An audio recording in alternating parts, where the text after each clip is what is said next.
Greetings! Welcome to part 4 of the Google Drive for Educators tech series, where I will discuss how Google Drive and Google Docs work together. Google Docs is Google's productivity suite of tools similar to what you would find in Microsoft Office. Google Docs contains various tools that can be valuable to your instruction.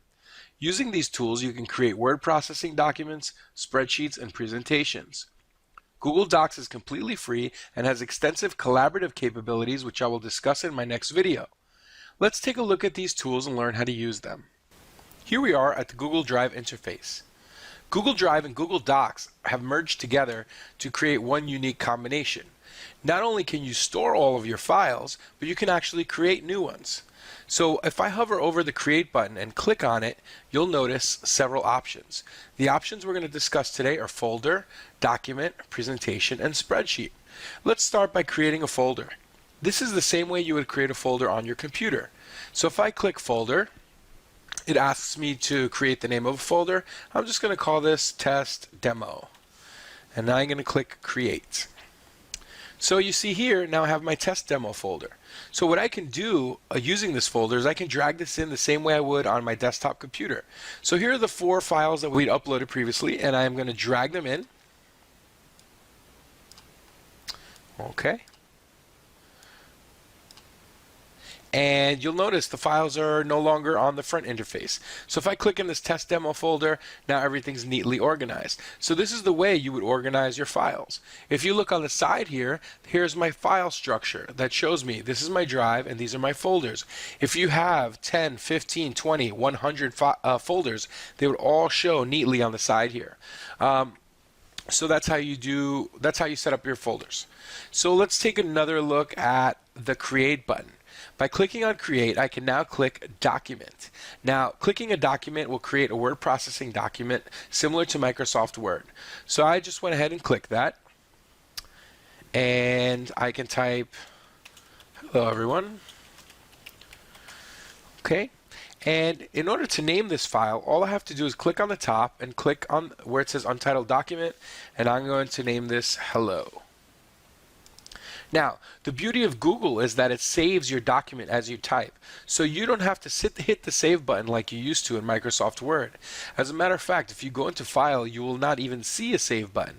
This is because Google will update your document every time you input anything. So if I hit the space bar and I type in 1, 2, 3, Google has automatically saved. If you see on the top, it will say saving. So let's try again. 4, 5, 6. So now our file has saved. So in order to get back into our Google Drive environment, I'm just going to click here on the Google icon, and it's going to take me back to the Google Drive page. And if you notice, here I have my document that says hello. So by clicking here, I can go back into it.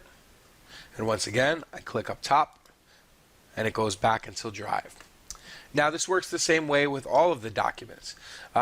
Just as it has a regular word processing feature, it also has a presentation feature. So let's click on there. And this is going to be what the equivalent of Google's PowerPoint. When you click it, it asks you to select a template. So I'm just going to select, let's try this one, dark gradient. I'm going to click OK. And here's a template. So I can type test 1, 2, 3. And if you notice on the top, it's already saving, even though we haven't even named it. So here I'm just going to call this sample slide. And then I am clicking OK. And I am going back to Google Drive. And there's my sample slide. Now we'll create a spreadsheet. So let's click on Create. And we are going to where it says Spreadsheet. And I'm clicking there. And this is basically Google's version of Excel. It works the same way as the other products do, and we are able to enter data. So let's do that. 1, 2, 3, and there it goes. It's all been saved. We can use this to create, to capture student data. We can make assessments. We can make all sorts of tables. Really, the sky's the limit. Anything you would do in a spreadsheet, you can do in this program. So let me name this spreadsheet. I'm going to call it Spreadsheet. I'm clicking OK. And I'm returning back to the Google Drive page. So now you see we have our 3 documents. Now it's your turn. Create one document, one slide, and one spreadsheet.